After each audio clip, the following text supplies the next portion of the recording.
Québec. Pour les personnes qui ne connaissent pas un peu l'histoire de la maison d'édition, est-ce que tu peux nous en parler?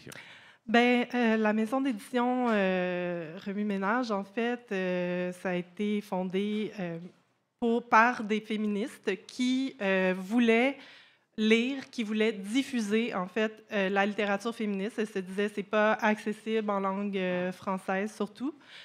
Donc, elles ont vraiment fait un travail là, artisanal pour traduire des textes, pour monter des livres aussi, pour que se diffusent les idées féministes. Voilà. Une maison d'édition engagée. Oui, tout à fait. Et toi aussi, d'ailleurs, c'est ton engagement politique qui t'a amené vers le monde de l'édition. C'est ça qui a nourri la flamme? Oui, ben en fait, c'est intéressant parce que je pense pas que mon parcours aurait pu m'ouvrir les portes de toutes les maisons d'édition. Mais j'ai pu trouver une place assez naturelle chez Remue-Ménage. Donc, moi, c'est vraiment à travers des expériences politiques militantes dans lesquelles il y a toujours eu de la place pour l'écriture, en fait, la forme écrite, qui nous permettait à la fois de nous-mêmes nous confronter, clarifier nos idées, mais aussi les partager. L'expérience la plus récente, c'était la grève pour la rémunération des stages et un salaire étudiant. On a publié d'ailleurs un recueil de textes aux éditions du Remue-Ménage et un peu avant ça aussi, on avait participé à un collectif qui était Travail invisible, donc sur toute cette question-là du salaire pour toutes sortes de travail invisible, dont le travail ménager, qui est cette lutte historique. Donc voilà, c'est ce qui m'a conduit aux éditions du Remue-Ménage. Il y a eu le magazine Ouvrage aussi. Oui, donc Ouvrage, on continue à le faire. Donc ça, c'est des militantes de cette campagne-là. On a voulu poursuivre cette expérience-là d'écriture, de production théorique aussi. On a voulu partager ce qui nous nourrissait. Ouvrage, c'est une revue en ligne qu'on tient comme on peut. Puis on a aussi, en fait, c'est peut-être un peu le côté particulier pour moi d'être dans l'édition, c'est qu'évidemment, dans l'édition, il y a vraiment toute une dimension commerciale. Donc, on veut que les gens puissent en vivre et lire, que ce soit lu et qu'idéalement, les autoristes puissent vivre, puissent manger. Mais moi, de mon expérience, ça a toujours été très important de rendre les textes accessibles de manière gratuite. Donc, toutes ces expériences-là, c'était entièrement bénévole et Ouvrage, c'est aussi encore. Que ce soit Ouvrage, que ce soit l'agenda transféministe 2025, ce sont des projets habituellement qui se font en collaboration. Ça demande la part de plusieurs personnes. Comment ce travail, comment en fait s'est incarné cette collaboration-là aux éditions du Remue-Ménage? Bien, les éditions du Remue-Ménage, c'est ça, je ne peux pas parler, j'ai pas un regard sur tout ce qui se fait dans l'édition, mais je sais que je pense que les éditions du Remue-Ménage ont une particularité par rapport à la façon de travailler avec les autoristes. C'est vraiment un travail de collaboration entre les éditrices et les autoristes, du début à la fin. On est vraiment un lieu accueillant aussi pour... Kama va parler tantôt des nouvelles voix, mais on essaye vraiment d'être un lieu très accueillant pour des nouvelles voix, des primas et primo-auteurs, autoristes. Voilà, puis c'est un travail de collaboration aussi entre les éditrices. On fait un peu de tout aux éditions du Remue-Ménage. Donc, toutes les éditrices touchent à la fois aux livres, à la direction artistique, toutes sortes de livres aussi, toutes sortes de littérature, mais à chaque étape du livre aussi, on met la main à la pâte. Voilà. Selon toi, c'est quoi les ingrédients d'un bon ouvrage engagé?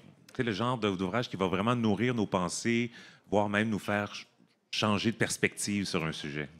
Bien, je pense que, ben, en tout cas, moi, ce qui me touche le plus, puis ce que j'ai envie de mettre à l'avant, c'est des livres qui sont capables, qui vont marier la théorie à l'expérience personnelle. Donc, je trouve que tout ce qui est hybride entre l'essai et la littérature, et une théorie qui part vraiment de son récit personnel, pour moi, c'est ce qui est le plus parlant, puis qui risque de toucher le plus son public aussi, je crois. des livres comme, par exemple, Sexe et dissidence queer. Est-ce que ça entrerait dans cette catégorie-là ou c'est encore un peu, je ne veux pas dire que ça tourne un peu trop vers l'universitaire, mais... Bien, c'est intéressant cet ouvrage-là parce que justement, il y a quand même beaucoup de professeurs qui ont participé à cet ouvrage. Par contre, étant donné la nature de la théorie, quand même, la théorie queer, c'est pas une théorie très, très ancienne nécessairement. Donc, ça part souvent de l'expérience aussi de ces personnes-là. Les personnes qui s'intéressent, c'est parti d'une expérience de vie. Donc, oui, sexualité et distance queer s'inscrit là-dedans, mais je pense aussi à la collection Les Martiales, le plus récent livre, Les rythmes de la poussière de Léa Murat-Ingalls, qui est vraiment un hybride entre son mémoire son mémoire de maîtrise et une création littéraire, et qui part en fait vraiment de son histoire d'une boîte d'archives léguée par sa grand-mère. Et là, c'est toute sa découverte, une façon de renouer avec toute son histoire, son passé, de retrouver son identité haïtienne. Donc ça, c'est vraiment un objet très intéressant et très parlant. Si tu avais à parler des maisons, en fait, de la littérature LGBTQ+, dans les dernières années, dans les maisons d'édition, est-ce que tu as fait des constats? Comment ça a évolué? Est-ce qu'aujourd'hui, il y a des choses que tu dis, ah, ben ça, c'est rendu des incontournables? Ou... Ben, je pense qu'il y a de plus en plus de places, je crois. Il y a des maisons, par exemple, il y a Triptyque, qui a vraiment une collection qui se consacre à la littérature LGBT. Il y a aussi toute une littérature trans qui existe de plus en plus, des récits. Je pense qu'en fait, pour toute maison d'édition, c'est un sujet qui devient incontournable. Je ne saurais pas. Mais est-ce que tu dirais, par exemple, que les maisons d'édition, ça leur a pris du temps avant de donner de la place à ces récits-là? Ou est-ce que peut-être que c'était plus niché, certaines maisons d'édition au fil du temps? Oui, bien, c'est vrai que c'est ça. C'est peut-être difficile de sortir de la niche. Un peu la même chose comme les écrits féministes. Je pense que probablement que les écrits féministes ont réussi de plus en plus à devenir incontournables dans toutes les maisons d'édition, et peut-être que la littérature, en fait, queer, LGBT, trans, c'est encore... on pense encore que ça s'adresse seulement à un public précis qui se sent directement concerné par ça. Donc, c'est probablement cette étape-là qu'on a besoin de franchir, de reconnaître le caractère universel de ces histoires-là aussi. Le fait, oui. Mais comment convaincre justement le public que ça a un caractère universel? Parce que, ben c'est ça, au final, on n'écrit pas juste des livres LGBTQ+, pour s'adresser entre nous, à nos communautés. Le but, comme tu le disais tout à l'heure, le but, c'est quand même d'être lu, d'être connu. Ben, connu pas dans le sens famous, là, mais dans le sens que le livre... finissent pas sur une tablette, là, tu sais. Puis que le livre soit aussi un objet qui permet de transformer la société. Ben, je pense qu'il y a... Là, je suis vraiment... on jase, là. On jase, oui, c'est ça. Je n'ai pas de prétention, mais je pense qu'il y a des époques où est-ce qu'on a besoin de faire une écriture coup de poing. Je pense qu'il y a des époques où est-ce qu'on a besoin, de mettre dans ta face, là, donc de ne pas aller dans les nuances, puis de vraiment, à la limite, de vouloir choquer. Puis je pense qu'il y a toute une littérature qui existe comme ça. Puis je pense, je vais encore faire un parallèle avec le féminisme, mais il y a eu vraiment des époques où est-ce que le féminisme était beaucoup plus comme mordant, mettons, beaucoup plus en colère. Et je pense que peut-être qu'on a besoin de faire cette écriture-là coup de poing en ce moment. Puis tranquillement, peut-être que si justement les mentalités changent, on va pouvoir faire... peut-être plus une littérature qui va être dans la nuance, puis qui va plus être nécessairement la question queer, la question LGBT ne sera peut-être plus le noyau du livre, va devenir, en fait, va être transcendant. Oh oui, ça va transcender l'histoire en elle-même. C'est ça. Puis je me disais que c'est peut-être plus facile dans d'autres médias, tu sais, par exemple à la télévision, au cinéma, de mettre, par exemple, un couple non hétérosexuel, puis de ne pas en faire l'objet principal du récit.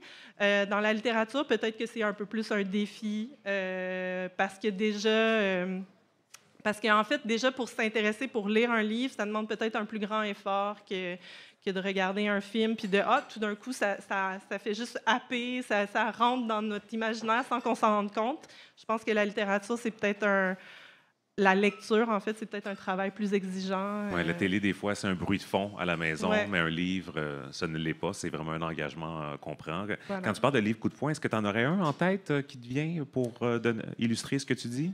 Mon Dieu, ben, j'ai lu récemment il y a Six Poiriers. Oui. Bon, je trouvais que c'est vraiment un livre coup de poing. Moi, j'ai senti, même si je me considère comme une alliée, je considère que ça m'envoyait promener, ce livre-là. Tu sais, quand même, non, mais tu sais, c'est comme ça nous dit, réveillez-vous un peu, puis arrêtez c'est ça, engagez-vous, puis Mais c'est bien fait si c'est tu le très dis bien avec fait. autant de, Oui, ben, de perspective et de c'est peut-être là sourire. mon Oui. côté allié, Oui. justement, c'est que je peux le prendre, je peux accepter cette critique-là. En Ça, c'est de la effet. poésie, Six Oui, Poiriers, c'est de hein? la poésie, récit, c'est vraiment un bel objet. Oui. On a assisté récemment à plusieurs exemples de censure littéraire. Il y a ce fameux moment en février dernier où une politicienne républicaine a brûlé le livre Naked au lance-flammes. Rien de moins. Naked, c'est la traduction anglaise de Tout nu, qui est illustrée par la Québécoise Cécile Gardiépi, pardon. C'est enfin un dictionnaire bienveillant sur la diversité et la sexualité. C'est destiné aux jeunes de 13 ans et plus. On y retrouve des termes comme LGBTQ+, cisgenre, consentement. Quand tu vois ce genre d'événement se produire, comment tu reçois ça, toi qui justement travaille à diffuser au contraire? Ben, je trouve que c'est vraiment inquiétant, ces événements-là, mais je trouve que ça montre l'importance de la littérature, de la forme écrite, justement. Puis quand je parlais, tu sais, que ça a toujours pris une place aussi dans mon engagement politique, je pense que parfois on peut penser que la littérature, c'est soit un loisir ou même c'est peut-être quelque chose d'un peu élitiste. Mais quand il y a ces événements-là, à chaque fois qu'il y a une montée de la droite partout dans le monde, les livres deviennent des objets, des symboles, en fait, de cette réaction-là, de cette... Résistance? ouais, ben, le livre comme résistance et par la droite aussi, une espèce de réaction, puis une espèce un geste de violence envers certaines pensées, certaines communautés. Donc, moi, ça m'encourage. En fait, je trouve que ça témoigne de la pertinence de continuer à faire des livres différents et politiques. On le voit Ouais, souvent dans des dystopies, les livres sont ouais, interdits. tout à fait. Oui. Puis là, en plus, en ce moment, ce qu'on voit, c'est que souvent, c'est par rapport à l'enfance. Ben justement, on va publier un livre qui est paru en France. On va le republier de Gabriel Richard, qui s'appelle Protéger nos enfants, un titre qui se veut un peu ironique, justement, en réponse à tous ces discours qui disent mais il faut protéger nos enfants, il faut protéger nos enfants de l'idéologie de genre, entre guillemets. Un petit pied de nez, là. C'est ça, des drag queens qui racontent des histoires. Donc, on passe beaucoup par les enfants en ce moment pour essayer d'effacer, en fait, je pense, toute l'évolution qui s'est passée dans les dernières années, justement, sur le genre, comment on peut s'accepter de plus en plus jeune, accepter nos désirs, accepter notre identité. Et là, on essaye d'effacer ça, puis on s'en prend à la littérature jeunesse, on s'en prend aux enfants, ce qui est vraiment inquiétant. En terminant, à quoi on peut s'attendre pour vos prochaines sorties à l'hiver, entre autres aux éditions du Remue-Ménage? Donc, je parlais déjà de protéger nos enfants. Il va y avoir aussi... bon, là, j'ai comme complètement Un blanc? un blanc. Je m'excuse. Il n'y a pas de C'est problème. ma petite nervosité. Ben oui. On va avoir le volume 2 de Corps à corps qui va parler de tout ce qui est la question. En fait, ça, c'est un livre qui vient de Our Body, Ourself, qui était comme un classique féministe qui va parler là, de périnatalité. Il y a aussi une traduction, en fait, d'une conversation entre Sean Carleton et Ellen Gabriel. Donc, ça, je suis très heureuse. Donc, il va nous parler oui, bien sûr, du siège de 1990 à Ganawake et Kanesatake, mais qui parle aussi de tout son parcours de militante, d'artiste. Donc voilà Ça va être occupé cet hiver. Ça va être occupé. Il y a quand même quelques sorties qui s'en viennent. Oui, voilà. Valérie Simard, des éditions du Remue-Ménage, merci de ta venue ce soir. Merci énormément.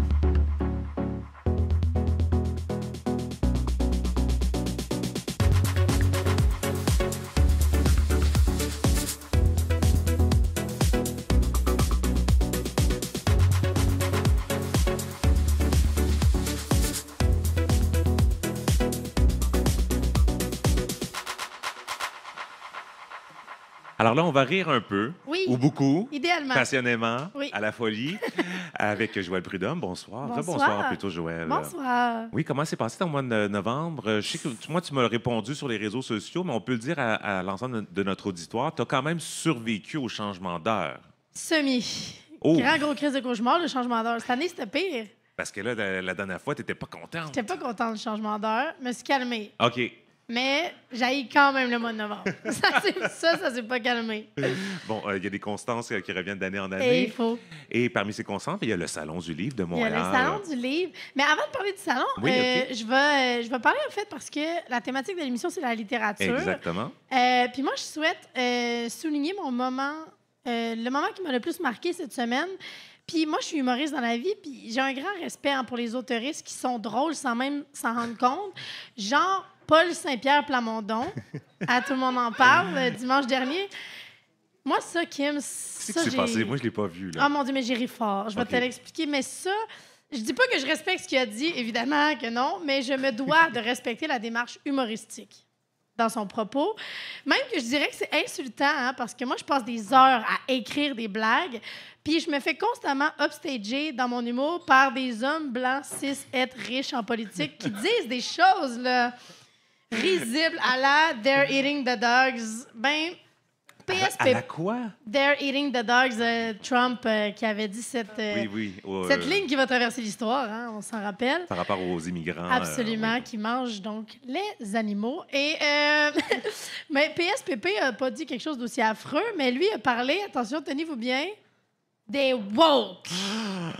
Oui, les woke, qui, selon lui, veulent nous imposer des concepts farfelus comme, et là, il a nommé ces exemples-là, j'invente rien, il a nommé le racisme systémique, le privilège blanc, les micro-agressions, les territoires non cédés, le définancement de la police et les safe space. Non, il s'en prend au safe space. Oui!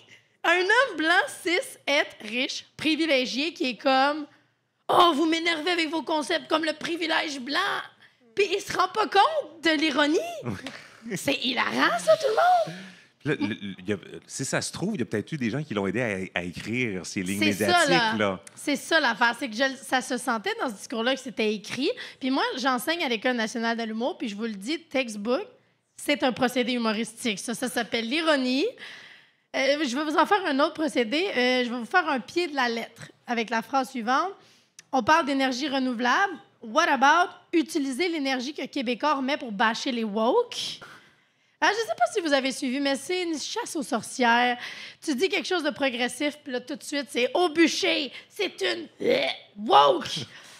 Puis parlons de ça, justement, en fin de semaine, hein, c'est au Salon du livre, il y aura une discussion autour de la question suivante.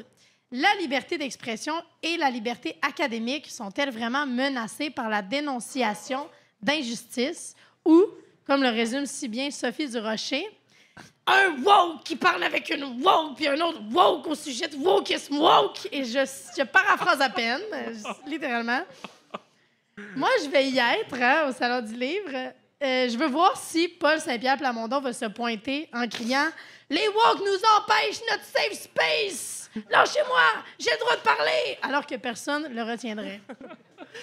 Mais bon, ce serait malhonnête de dire que j'irais au Salon du Livre juste pour voir Paul Saint-Pierre crier au maudit safe space. J'ai une confession à vous faire. J'adore et je déteste le Salon du Livre. Je déteste le salon parce que j'adore le salon, dans le sens où j'ai aucune hostie de retenue quand je mets les pieds là. C'est un problème. Je suis obligée de retirer de l'argent cash parce que sinon, je ne me gère pas. Je dépense comme si j'étais pas humoriste à relève. Ça, c'est un problème. Puis en plus, quand c'est des œuvres d'ici, il y a comme pas de culpabilité. Tu comprends? C'est le fameux acheter local, acheter bleu. C'est dangereux, là, ça, pour un rentré, portefeuille. Hein? Ouais. Puis l'ironie qu'on a étudiée ensemble plus tôt, l'ironie, c'est que moi, je lis vraiment pas vite. Donc, fortes sont les chances que mes livres que j'achète vont passer beaucoup de temps dans ma bibliothèque. Puis ça, avant, c'était un argument suffisant pour ralentir mes achats. Mais là, le maudit Émile Proulx-Cloutier, il a fait une chronique comme quoi une bibliothèque, ce serait comme un cellier. Puis comme quoi ça témoigne de nos intérêts et de notre curiosité. Je suis faite! Il y a Valérie qui hoche la tête aussi. T'as entendu cette Oui, je l'ai chronique-là? entendu, oui. Ça, c'est maudit pour moi, ça. J'ai même plus ce barème-là. Oui. Avez-vous un beau cellier? Ah, nous, on a un magnifique cellier. Oui, Oui, c'est ça. moi aussi, mais j'ai pas les sous de ce cellier-là. Je vis dans le déni. Fait que là, je m'étais dit que d'amener quelqu'un pour me gérer, ça allait m'aider. J'ai opté pour ma blonde. Mais ma blonde est prof de français. Elle est pire que moi. Pour vrai, c'est l'équivalent de laisser des parents dans un Costco. Là. C'est dangereux. Ma blonde est au Salon du Livre, ce que les Américains sont au Black Friday. Ça, c'est un problème. Puis là, je peux même pas m'imaginer de quoi auraient l'air mes dépenses dans un univers où les auteuristes touchent plus que 10 % du profit d'un livre. Parce que ça, je l'ai appris, vous le savez sûrement, les auteuristes touchent 10 %. Ça m'a fâchée quand j'ai su ça. Moi, j'étais comme, voyons, je type plus au Subway pour les artistes du sandwich, que c'est ça? 10 % pour les créateuristes. Ça, en moyenne, ça donne environ 2 $ par livre. Un livre, c'est long à écrire, un livre. Moi, je connais des humoristes qui recyclent la même asti joke de graines depuis 20 ans. Ben, guess what? Ils ont payé plus que 2 $ par joke de graines. Mais bon, j'adore le Salon du Livre. Entre autres, j'en ai parlé tantôt, mais la littérature a eu un immense impact dans mon développement personnel, identitaire. Un petit shout-out au principe du cum shot de Lily Boisvert. J'avais hâte de voir comment ça allait sortir, ça. Mais le principe du cum shot de Lily Boisvert, gros impact. Puis je sais pas si... Et je sais en plus que c'est un immense privilège d'avoir des événements comme ça, comme le Salon du Livre. Encore aujourd'hui, il y a tellement d'ouvrages woke qui sont bannis partout à travers le monde. Puis moi aussi, quand je vois des républicains qui, littéralement, brûlent au fucking lance-flamme un ouvrage woke québécois, je suis genre... It's coming! Ça s'en vient, là. Puis, tu sais, on est tous au courant de la montée du discours de droite. Ici aussi, hein, moi, je vois l'ombre de Poilièvre qui plombe et qui pue sur le Québec. Mais je finirais en disant que si Louis-José Hood disait « préférer novembre », ben je pense qu'il faisait pas référence à 2024.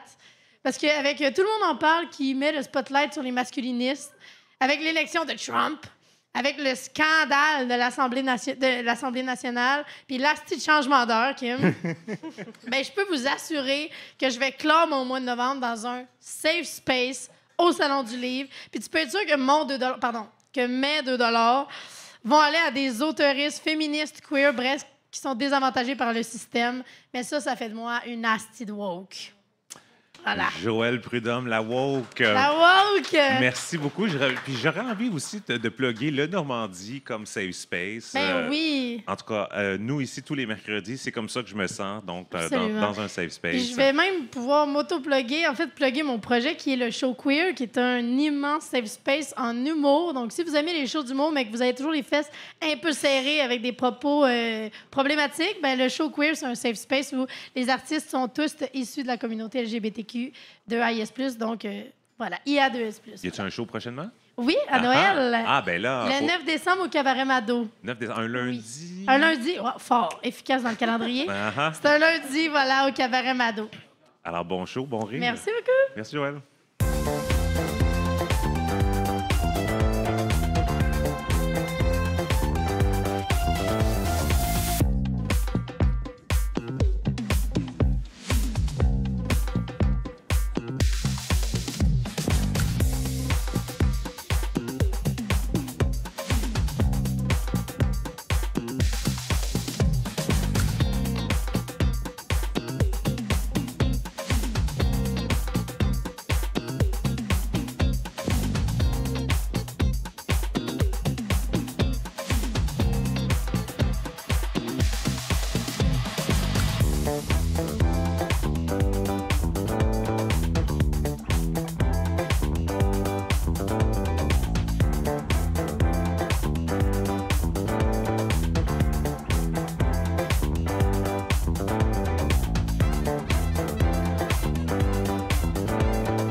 J'en ai parlé brièvement la semaine dernière durant la discussion post-émission avec le public. Alors là, je vous en reparle à l'émission avec un peu plus de détails. Il y a un nouveau balado qui est sorti cette semaine. Ça s'appelle Contre toute attente.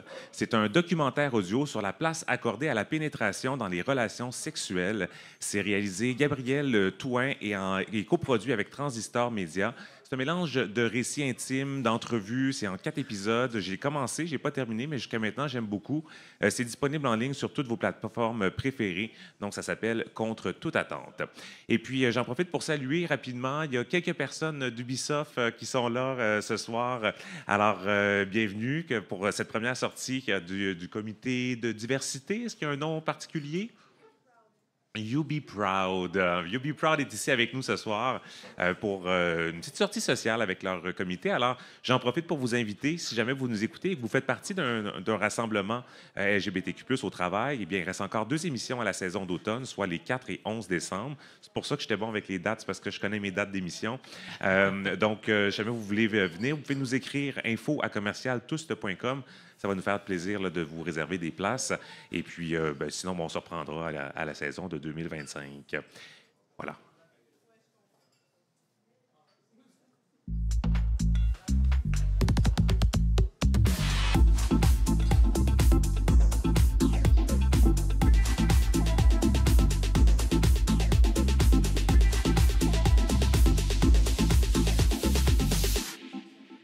Ève Bilodeau est l'autrice du livre Cryptique, publié aux éditions de l'Apothéose en 2021. C'est son premier roman autofictionnel. Elle poursuit en ce moment un doctorat en lettres françaises, profil recherche-création à l'Université d'Ottawa. Dans le cadre de sa maîtrise, ses recherches interdisciplinaires se sont intéressées à l'intégration des psychopathologies dans l'autofiction contemporaine. Ève Bilodeau est aussi la gagnante de Queer Academy 2024. Concours littéraire organisé par Fierté littéraire dans le cadre de Fierté Montréal. C'était l'été dernier. Bonsoir, Ève. Bonsoir. Est-ce que tu peux te décrire physiquement et nous partager tes pronoms? Oui, donc pronom elle, sinon femme, 5 pieds 5, habillée là, tout de noir avec les cheveux bouclés rouges. Qu'est-ce que ça veut dire pour toi faire partie des communautés LGBTQ+. Oui, donc quand on m'a posé la question la première fois, je crois que ce qui m'a retenu mon attention particulièrement, c'est la question du verbe appartenir. Pour moi, appartenir, ou dans sa racine étymologique, en fait référence à une forme de possession, alors que pour moi, en fait, au contraire, faire partie ou être membre d'une communauté LGBT, c'est une forme de liberté. Je sais que ce n'est pas une liberté qui est internationale, c'est quelque chose dont on profite, on a un certain privilège, mais je crois que c'est une façon également d'errer et aussi justement d'être et de pouvoir vivre finalement de 100% de ce que je suis. Comment tu es tombée dans la littérature? Assez jeune. Au niveau plus scolaire, je dirais que ça s'est développé dans les 10 dernières années. Donc, j'ai commencé des études universitaires en sciences biomédicales en 2016. C'est complètement ailleurs. C'est tout oui. à fait à l'opposé, oui. Oui. Pour finalement, là, en fait, pendant ma première session en sciences, mon grand-père malheureusement décédé. Je suis la seule enfant de la famille et j'ai eu la chance, en fait, ou l'honneur d'écrire le texte d'honneur pour les funérailles. Et j'ai vraiment eu le déclic, en fait. C'est vraiment à ce moment-là que j'ai compris, en fait, que c'est ce que je devais faire.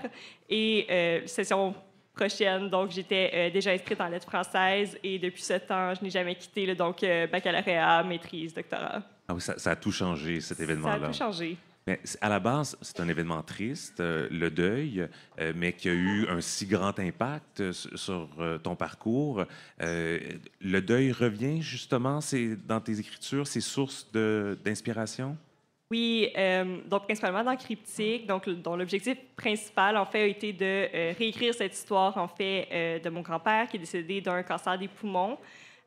Donc, quelques semaines après son décès, pendant un souper de famille, ma grand-mère nous a regardés très sérieusement dans les yeux en nous disant, en fait, « Est-ce que vous avez vu l'infirmière entrer avec une aiguille quelques minutes avant le décès? » À ce moment-là, j'ai compris que dans sa tête, en fait, elle pensait que possiblement il avait demandé l'aide médicale à mourir sans nous le dire, ce qui finalement n'est pas une hypothèse possible. Mais j'ai voulu en fait réécrire l'histoire avec ce potentiel-là, en fait, et je crois qu'on est beaucoup dans une société qui valorise la question du combat, alors que pour moi, prendre la décision, en fait, de de s'honorer ou du moins d'accepter la mort, c'est également une forme de combat. Donc, on ne devrait pas nécessairement devoir se battre à l'infini. Donc, la question, en fait, d'une forme de respect envers soi-même. Et j'ai voulu également, là, à travers ce livre, présenter une forme de déformation du deuil normatif, donc de l'idée du deuil selon laquelle on devrait passer par une série d'émotions fixes, alors que pourtant, on le sait aujourd'hui en psychologie moderne, que le deuil est bien au-delà, en fait, là, de cette idée qu'on a. Ça peut être très différent d'une personne à l'autre aussi. Exactement. Écrire sur le deuil, ça peut être drainant quand même. C'est pas des sujets faciles, des sujets complexes. Est-ce que toi, tu sens le besoin de te protéger quand tu écris sur ces sujets-là? Non, au contraire, je dirais que autant la question du deuil que la question également là, dans mes écrits qui va toucher plus précisément, surtout dans le cadre de ma maîtrise, à la question du suicide, c'est une façon, en fait, de me positionner à cette forme de frontière-là entre la vie et la mort qui est pourtant tellement importante et qui nous permet, en fait, finalement, de se poser plusieurs questions fondamentales. Je crois que c'est une forme, en fait, un processus d'écriture qui me permet peut-être, au contraire, d'entrer dans une forme qui est plus purgatoire que celle qui est plus négative. Donc, voilà. Je reviens sur ton parcours scolaire. En fait, comment tu es entré en contact avec la littérature aussi. À la maison, c'était peu présent.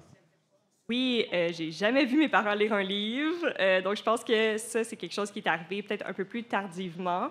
Mais l'intérêt a toujours été là. Comme je disais, je suis la seule enfant de la famille. Donc, il y a eu ce moment-là dans ma vie, en fait, où finalement la littérature est devenue une forme de refuge. Et donc, à l'université, on en lit beaucoup, hein, des livres. Quand on étudie en littérature, tu as lu pas mal de livres. Est-ce qu'il y a des auteurs, des autrices qui sont devenus plus particulièrement des sources d'inspiration pour te créer ton propre style d'écriture? Oui, principalement dans le cadre du doctorat, donc évidemment Chris Bergeron, qui a été particulièrement important dans ce processus-là.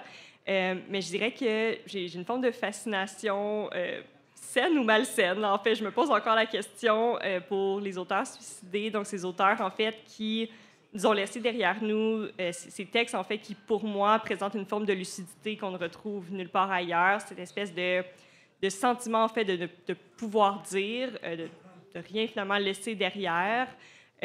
Donc, je crois que dans mon écriture, en fait, je ressens un peu ce besoin-là de faire écho à ces voix-là et d'entrer en dialogue avec ces voix-là pour voir, en fait, ce que l'écriture peut permettre encore aujourd'hui. Donc, voilà. Et par rapport à ton style d'écriture, donc, je l'ai dit, tu fais de l'autofiction. Qu'est-ce qui te convient dans ce style d'écriture-là? Oui. Donc, je pense qu'on a beaucoup rejeté la question d'écriture de soi, principalement dans les écrits féminins, donc dans les années là, 70, 60. Aujourd'hui, pour moi, et en fait, ce qui est important de mentionner, c'est que l'autofiction, en général, c'est une façon, en fait, de proposer une forme de subjectivité, une écriture qui est souvent à la première personne, mais qui, en fait, reflète cette volonté-là, en fait, de se rapprocher de la réalité par la fiction. Je crois que fictionnaliser, en fait, une réalité ou un vécu, c'est une façon souvent de se rapprocher même de cette forme de vérité-là. Donc, je crois que cette possibilité-là aussi, en fait, d'entrer en dialogue avec le lecteur ou du moins de modifier un peu l'horizon d'attente du lecteur en proposant un texte, en fait, qui, oui, peut avoir là, certains faits qui sont vrais, mais avec lesquels, en fait, ils ne pourront jamais vraiment savoir là, exactement ce qui est vrai ou ce qui n'est pas vrai. Et toi, qu'est-ce que tu veux raconter? Ah, c'est difficile. Ma thèse de Ça n'est pas obligé d'être clair tout de suite dans la tête, là. La thèse de doctorat que je développe en ce moment, en fait, s'intéresse à la question de l'errance dans des corpus, en fait, d'auteurs qui ont passé soit par une transition de genre ou qui s'identifient comme bigenres. Je m'intéresse principalement, en fait, aux métaphores spatiales, donc à la question des différents espaces qui sont investis par ces personnes-là. Dans le cadre de ma création, donc je suis en recherche-création, la moitié de mon doctorat, c'est écrire un roman, l'autre moitié, c'est faire de la recherche. Dans ce roman-là, j'ai entendu le dystopie tantôt, donc c'est une dystopie, en fait, dans laquelle on propose un monde sans genre. Mon objectif à ce moment-là, en fait, principalement, c'est de me questionner sur les limites de la déconstruction, mais également de voir, en fait, dans cette société-là où les femmes sont obligées, en fait, principalement d'avoir des enfants par entremise d'utérus artificiel dans le but, en fait, d'amener une forme d'équité entre le travail du corps de la femme et du travail de l'homme, permet en fait là, justement de se dissocier de ces rôles-là. Donc, c'est principalement la question, tout ce qui va toucher l'errance, la question là, du choix, de la déconstruction et bien, des différents groupes minorisés. Quand on se parlait plus tôt cette semaine pour m'aider à préparer le plan d'entrevue, tu sais, je t'écoutais parler, puis j'étais comme, mon Dieu, mais c'est tellement niché comme sujet et tout. Puis en même temps, je l'ai dit, puis j'ai comme réalisé que ben, ce l'est et ce l'est pas à la fois. Dans le sens que ce que tu racontes, bon, la dystopie, un genre littéraire qui est là depuis quand même bien longtemps. Comment toi, tu perçois ton créneau dans ce plus grand ensemble qui est le monde de la littérature? Puis, donc, je pense que c'est un point d'ancrage souvent ou un point de départ, en fait, qui permet de traiter tellement de différents sujets ou du moins, en fait, de peut-être se baser, si je peux me permettre, sur une forme d'affect. Donc, j'aime partir, en fait, d'une émotion particulière pour véhiculer, en fait, différentes approches ou différents thèmes dans une œuvre. Donc, je pense qu'en partant finalement un peu de cet esprit de communauté ou du moins d'émotion qui semble commune à une communauté, ça permet, oui, d'entrer dans un processus qui est peut-être plus niché ou plus spécifique, mais qui permet d'atteindre finalement un public plus large. Et c'est quoi la place des thématiques LGBTQ+, dans ton écriture en général? Elles sont très importantes. Pour moi, en fait, l'utilisation du queer, c'est pas nécessairement seulement en fait dans les thématiques ou dans la représentation ou la construction des personnages. C'est également quelque chose qui s'inscrit dans la forme de l'écriture. Donc, j'écris beaucoup en fragments, par exemple, en grande partie parce que j'ai une forme de conscience, en fait, qu'il n'est pas possible de tout dire ou de tout présenter. Donc, je crois que ça prend, cette forme de queeritude, en fait, prend son sens à la fois dans les thèmes, mais surtout dans la forme ou dans l'adresse des textes. Tu as gagné Queer Academy l'été dernier. Oui. Félicitations. On avait lu ton texte d'enfant à l'émission. Par ailleurs, j'ai adoré. J'étais sur place lors de la finale. J'étais content que tu gagnes. Qu'est-ce que tu as appris? Qu'est-ce que tu as retenu de cette aventure-là? Principalement l'importance du mentorat. Je pense qu'on a eu la chance d'en discuter, mais dans le milieu universitaire, la création, c'est quelque chose qui est peu reconnu, voire presque pas. Donc, je pense que, en fait, pouvoir interagir avec des personnes qui ont des liens avec le milieu de la littérature, mais également qui ont des processus d'écriture qui s'éloignent des nôtres, ça permet vraiment d'enrichir notre écriture. C'est quelque chose qui est principalement apaisant, mais qui relève aussi d'une forme d'expérience qui est difficile d'acquérir. En terminant, petite question, la question qui me réjouit. Oui. C'est quoi ton dernier moment de joie queer? Bonne question. Ça peut être l'avant-dernier aussi, là, si jamais tu ne te souviens plus du dernier. Je dirais que si je peux comme retourner en fait aux racines un peu de cette naissance queer-là, j'ai eu la chance en fait de un peu faire mon coming out exactement la même journée que ma meilleure amie. Puis je crois que ça a été quelque chose qui comme on se l'est avoué en fait l'une devant l'autre. Puis je pense que c'est quelque chose de précieux principalement dans l'idée que parfois juste le dire, c'est finalement découvrir une communauté qu'on ne pensait même pas qui résidait autour de nous. Merci beaucoup pour ce témoignage, Ève. Et ça tombe bien parce que tu as parlé, entre autres, de ton parcours, comment tu as commencé. C'est ce qu'on va faire aussi avec Kama dans un instant, parler de comment percer dans le milieu de la littérature. Merci, Ève Bilodeau. Merci.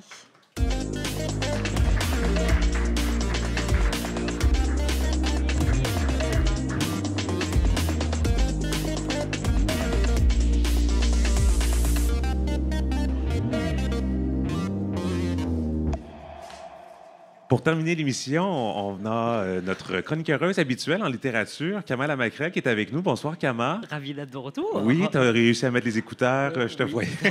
Il y a quelques petits enjeux, mais on a réussi. D'abord, re-bienvenue sur la scène du Normandie, Kama. Est-ce que tu peux te décrire physiquement? Oui, longs cheveux, tresse noire, un onesie noir pour faire assez hiver, mais il y a quand même de la broderie là-dessus. Il y a du détail. Oui, il y a du détail. Des petites touches fines. Et on va faire les choses différemment que d'habitude. Habituellement, tu viens nous parler de différentes œuvres que tu as lues. On a parlé de la rentrée littéraire la dernière fois. Là, ce soir, vu que c'était une émission spéciale, consacrée à la littérature, on voulait, en fait, tu souhaitais en fait nous parler un peu de ton expérience, mais aussi peut-être partager quelques trucs pour les personnes qui nous écoutent, qui aiment ça écrire, qui auraient peut-être envie de faire des premiers pas, mais qui ne savent pas par où commencer.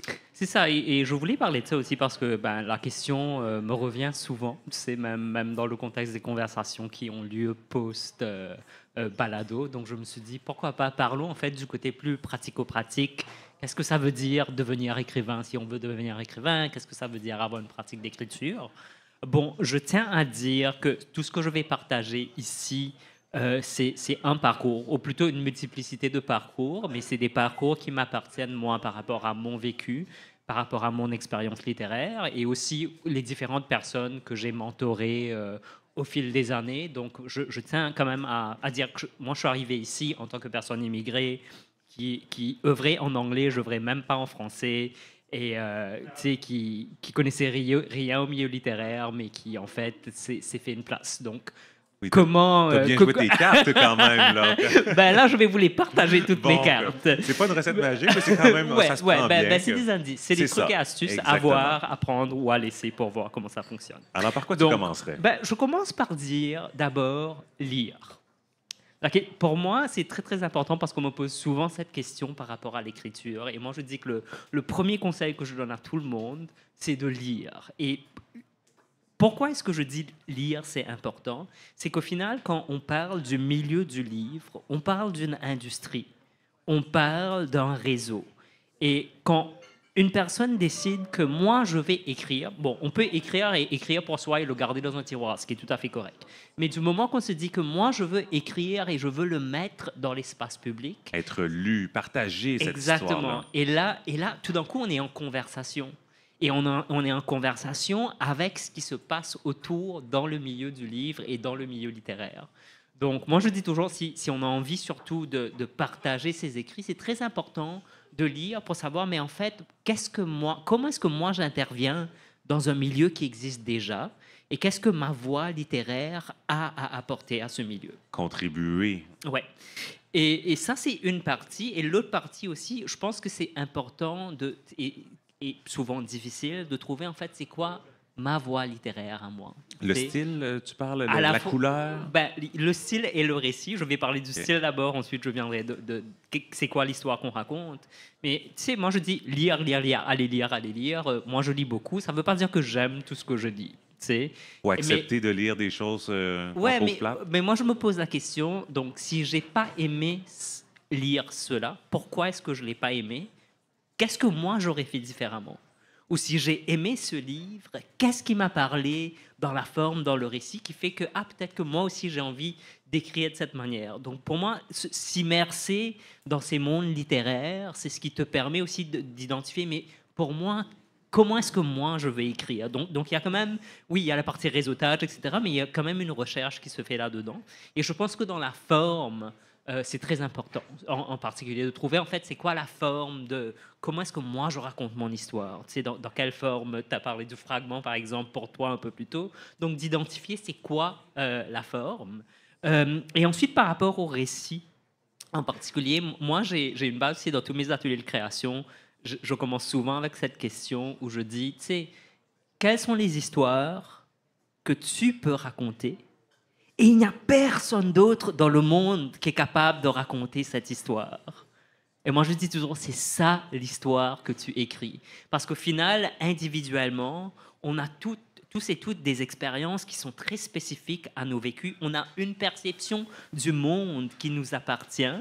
Et ce qui fait que, c'est parce que souvent on a tendance à croire, mais moi j'ai envie d'écrire comme cette personne, j'ai envie d'écrire comme cette personne. Et moi je dis toujours non, va trouver c'est quoi les récits il y a uniquement toi qui pourrais le raconter. Mais en même temps, on n'a pas le temps de tout lire dans la vie. Comment s'assurer que ce qu'on veut raconter n'a jamais été raconté ou que ça va être nous qui vont le raconter de la manière la plus désirable possible? C'est pas nécessairement que ce que je veux raconter n'a pas été raconté dans le passé. C'est la manière dont je le raconte. Comment est-ce que je raconte cette histoire ou ce récit d'une manière qui m'est qui m'appartient à moi, qui est vraiment authentique à moi.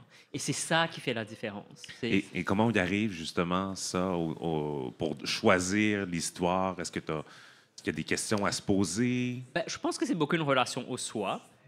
Avoir une relation à soi-même. Il y a la partie, il y a la partie de ce que je disais de lecture, de s'immerser dans d'autres mondes, etc., qui te permettent de définir à toi où est-ce que tu te situes. Mais ensuite, donc, pour peut-être pousser un peu maintenant la question, aller au-delà de l'écriture, parce que souvent on a tendance à croire que la pratique d'écriture est solitaire. C'est un peu le cliché qu'on a, t'écris seul dans ta chambre, à ton petit bureau, ou je sais plus trop quoi. Ce qui est vrai, ça peut être vrai, souvent la création elle-même est solitaire, mais il y a moyen, une fois que la création a été faite, moi je pense que c'est très, très, très important de sortir de l'individuel et d'aller dans le collectif. On en parlait avec Valérie en début d'émission, ce travail de collaboration-là. Un livre n'est jamais publié seul. Hein, il y a toujours des relecteurs, des relectrices, édition, retravail.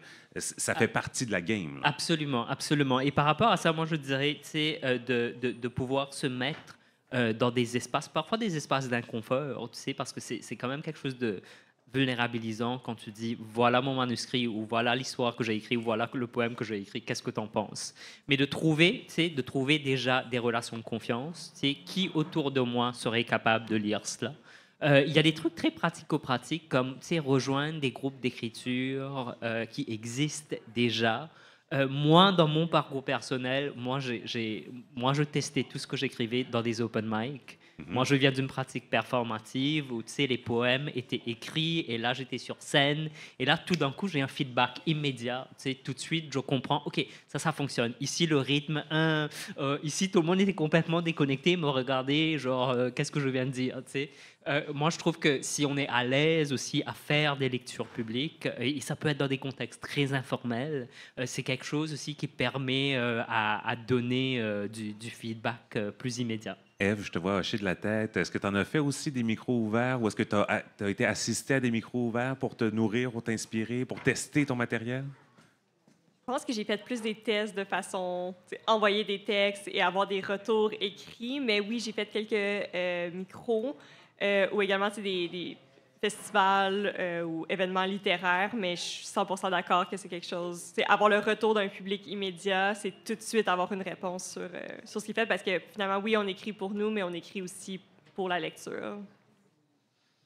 Donc, ensuite, arrivé au moment où, disons, j'ai un manuscrit. Okay. J'ai fini un manuscrit où j'ai à peu près une ébauche de manuscrit. Qu'est-ce qu'on est censé faire avec? Où l'envoyer, ce manuscrit? Et ça, c'est la partie qui peut être très intimidante. Donc, une des choses que je conseille, moi, c'est qu'avant même que le manuscrit soit prêt, ou si le manuscrit est déjà prêt, c'est vraiment d'aller à la rencontre des milieux littéraires. Et je dis des milieux au pluriel parce qu'il y en a plusieurs. Mais il y a plusieurs moyens de faire cette première rencontre pour un peu briser cette espèce de notion intimidante de comment est-ce que j'envoie un manuscrit. Aller à des lancements, aller à des tables rondes. Au Salon du Livre de Montréal. Au Salon du Livre de Montréal. Écouter des balados littéraires. Voilà. Écouter ce que les autres auteurs, autrices ont à dire sur leur pratique et sur leur expérience, parce qu'on parle souvent aussi de cette expérience. Donc, je pense que ça, c'est très, très important. Et il ne faut pas aussi sous-estimer les ouvrages collectifs ou les revues littéraires. Je pense que c'est très important d'être en conversation avec un milieu. Moi, c'est un peu ça. Je faisais des critiques littéraires sur Instagram. Là. C'est ce qui me permet d'être en conversation avec le milieu. Ce qui fait qu'en fait, que des maisons d'édition me connaissent sans même que... C'est pas que j'ai un manuscrit envoyé à ces maisons d'édition, c'est qu'en fait... Et aussi, c'est que ça crée un réseau de soutien. Je parle que de littérature queer au final. Donc, un peu comme dans tout plein d'autres milieux, il y a aussi une question de contact. Oui, moi, je pense que c'est important. C'est important. Et je tiens à le dire de mon expérience personnelle, à date, moi je n'ai jamais pitché à une maison d'édition.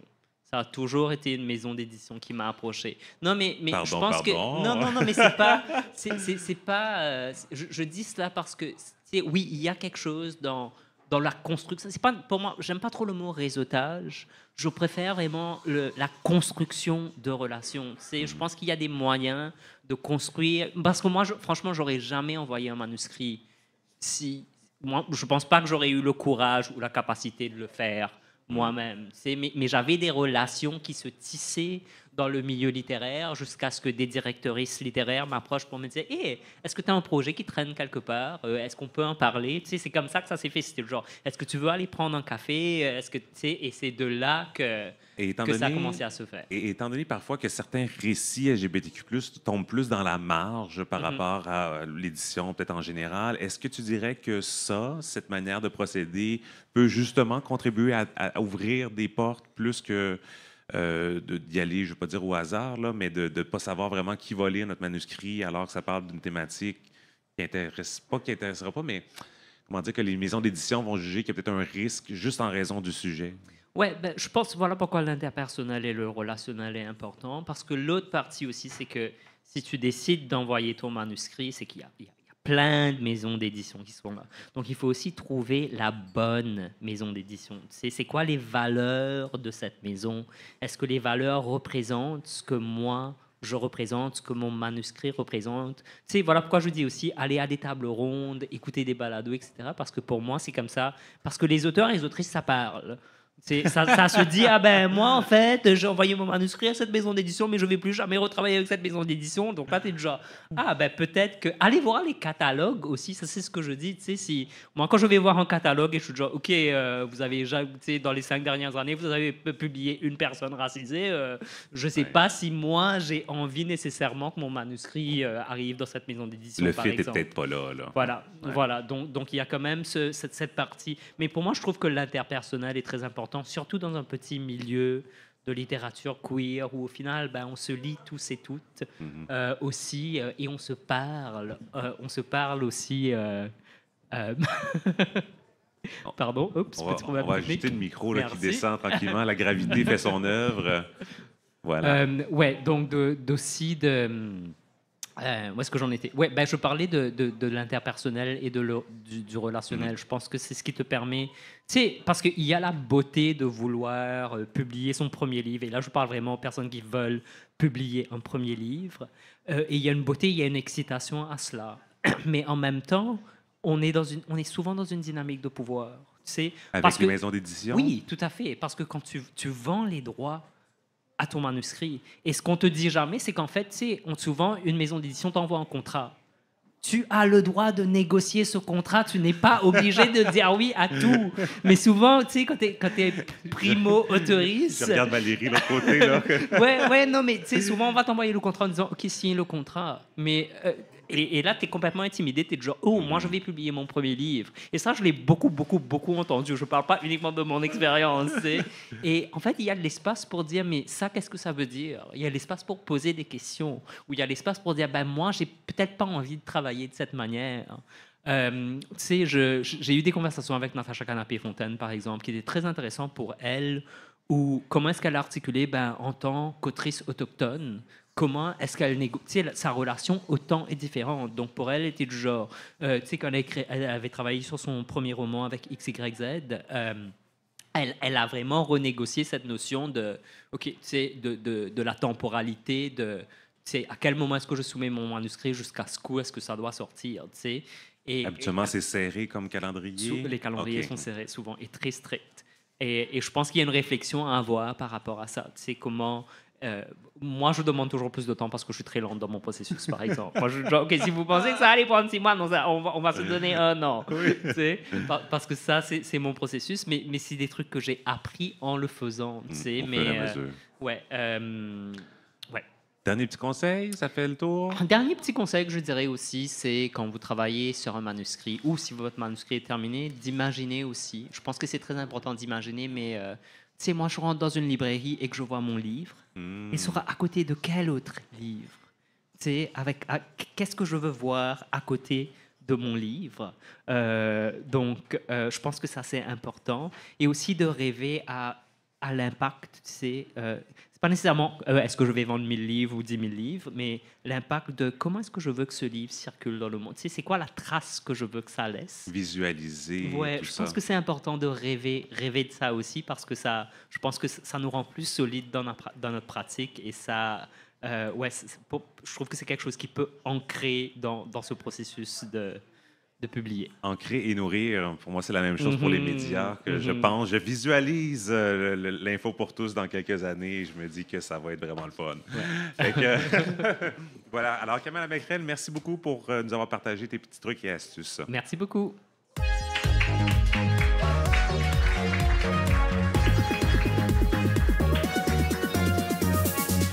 Mes remerciements cette semaine, l'autrice Valérie Simard des éditions du Remue-Ménage. Merci beaucoup d'être venue avec nous sur la scène du Normandie.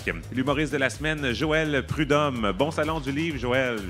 Puis j'espère que ton portefeuille, il sera pas trop vide après. Elle va se gérer, Caddy. Merci à l'autrice Ève Bilodeau qui a fait le chemin en plus de la région de l'Outaouais. Merci beaucoup d'être déplacée pour venir nous voir. Et merci également à Kamala Macrel, chroniqueuse en littérature. À la recherche cette semaine, Caroline Desmartins. À la technique, Chante Abralian. Et nos interprètes en langue des signes, Catherine Langevin-Pépin et Daphné Pierre-Louis. Oui, on peut les applaudir. Et derrière le bar, Dominique Séguin. Merci également à la présence du Conseil québécois LGBT, leur 5 à 7 mensuels. Je vois des représentants ici qui représentent plus de l'extérieur de la région. Là, on est venu de loin. Là. Il y a un petit symposium qui s'en vient demain après-demain, donc c'est pour ça qu'il y a du monde en ville. Merci à l'appui financier du Réseau de la santé sexuelle des sourds du Québec pour l'interprétation en langue des signes. Merci à l'appui financier de la Société de développement commercial du village et à celui de la Caisse d'économie solidaire Desjardins à travers le Fonds d'aide au développement du milieu. Et un recoucou aux quelques personnes de Be Proud qui ont été là, que je les ai vus sourire tout le long de l'émission. Merci de votre présence.